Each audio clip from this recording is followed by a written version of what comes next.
Welcome to the Emperor Snowman. If you're new here, hit that subscribe button and ring that bell. If you're returning, thanks for the support. In tonight's video, we're going to be discussing the Gands. The Gands, or Gand, were a sentient species of humanoids that xenobiologists believe to have evolved from an insect genus that inhabited the ammonia gas planet of Gand. Several physical varieties of the species existed, differing from one another in the structure of the head and the texture and color of the exoskeleton, but the species was usually divided into two main subspecies, those with lungs and those without. Gands with such organs were adapted to their homeworld's atmosphere, but like Keldors, required specialized breathing gear if they wanted to leave Gand to manage potential poisonous off-world gas mixtures. Gands without lungs, however, did not respire and were immune to poisonous gases, thus they could venture off-world without worry of suffocation. Both races possessed an exoskeleton and regenerative properties. Gands were considered a galactic society to be a very humble species, a trait resultant of their culture, which dictated that an individual's identity had to be earned. Accordingly, most Gands were self-deprecating and polite and usually referred to themselves in the third person. First-person pronouns were reserved for the most legendary of Gands, as the usage presumed that one was so renowned that everyone knew one's name. However, an accomplished Gand often responded with humility if praised and even downplayed his or her achievements.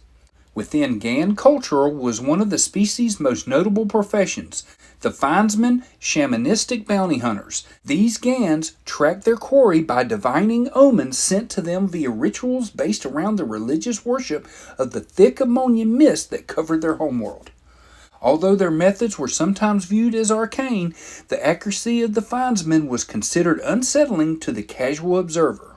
Zuckuss, a bounty hunter, and Oriel Krieg, a pilot in Rogue Squadron, were two notable Gands. Their natural, durable armor allowed the Gand to shrug off injuries that would cripple most other species. Zuckuss, a Gand bounty hunter, jumped from a third-story window, was caught in an explosion, and was even shot in the shoulder, yet he was able to continue his duties without so much as a disorienting effect. The Gand exoskeleton provided extra protection in the clavicle region, which prevented most nerve or pressure point strikes to the neck and shoulders. In addition, Gands had the remarkable ability to regrow lost limbs. If a Gand was dismembered, it could regrow a lost limb in a few days. Most Gands usually stood around 1.4 to 1.6 meters and on average weighed 70 to 80 kilograms, although there were some who were even shorter. The Gands possessed ear holes and large compound eyes with a visual range that included the ultraviolet spectrum. This allowed them to have excellent night vision. However, they could not perceive colors in total darkness. The eyes were shielded with a keratin substance that served to protect them from airborne debris, such as that present in a sandstorm. Most Gands had 3 fingers on each hand. The digits were capable of punching through stormtrooper armor. Their durability was utilized in the grand martial arts technique known as piercing touch.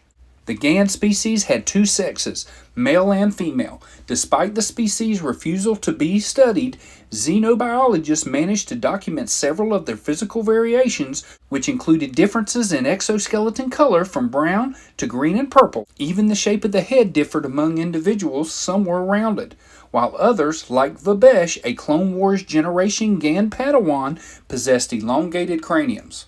Hope you enjoyed this video. Thanks for watching. Hit that subscribe button, and we'll see you next time. You have failed me for the last time.